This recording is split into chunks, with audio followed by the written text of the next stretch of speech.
Okay, we're at Kingsley Plantation still. The plantation house is over there through the parking lot. These are the slave quarters, which are set up in a concentric circle, half circle, in this area. I imagine there would have been no trees here at that time. Again, as we were saying earlier, what makes this completely and thoroughly unique is that normally these types of quarters were made out of wood, so that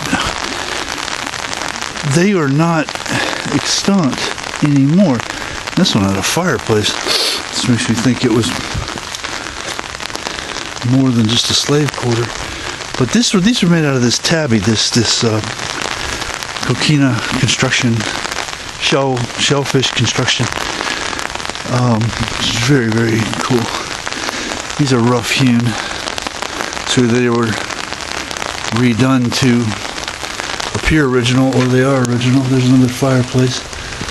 So this would have been a very enlightened master indeed if he would have given his slaves fireplaces. That was unusual.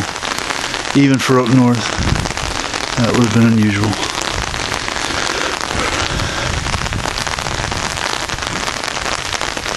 Very nice, very cool stuff.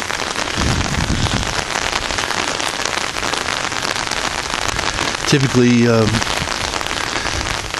slave quarters are destroyed because, again, they're made out of wood, so they would have just deteriorated, and archaeologists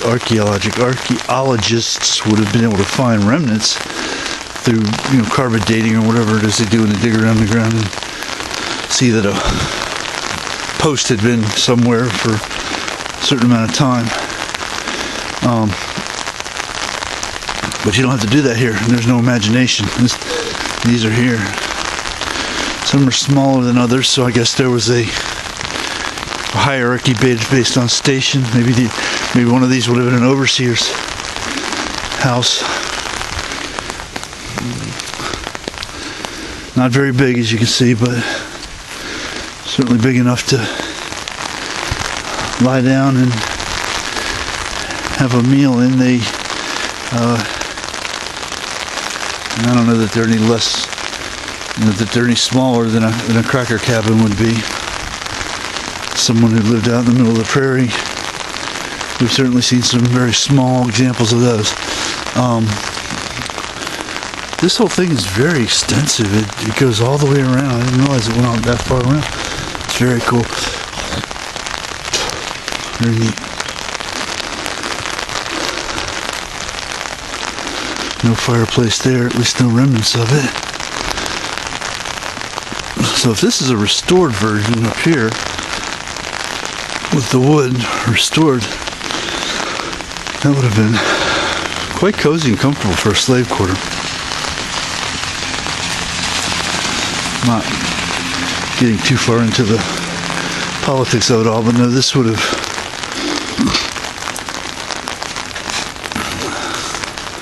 this was a little bit bigger than a slave quarter, and it has a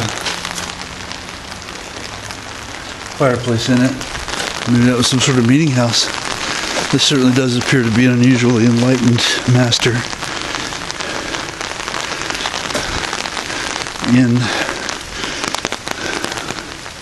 As evidenced by the construction of these things and the care with which they were laid out, and the comfort that would have been afforded the person living there. This particular Kingsley married an African whom he had once held as slave and freed her, and she herself owned a set of slaves in addition to this land, which is not necessarily typical, but certainly is not unheard of for a slave, an African slave in this country or in the islands either, to own their own chattel slaves.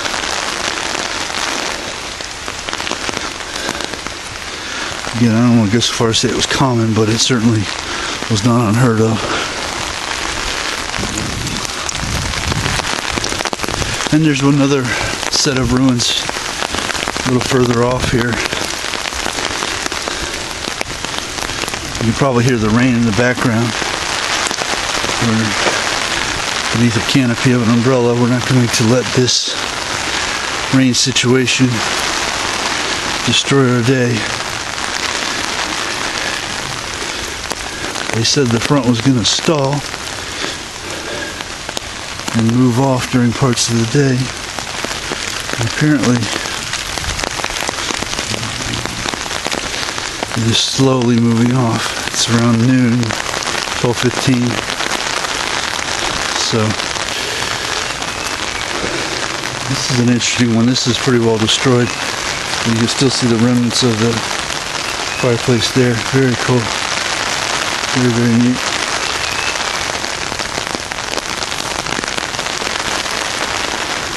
Oh, very cool. Look at this.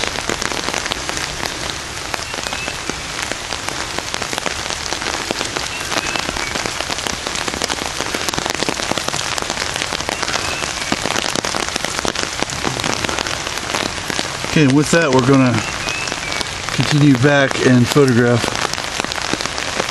this area and move on our way. We're going to go over to Yellow, I think it's called Yellow Bluff Fort is what it's called. We're going to try to check that out. So we're out for now.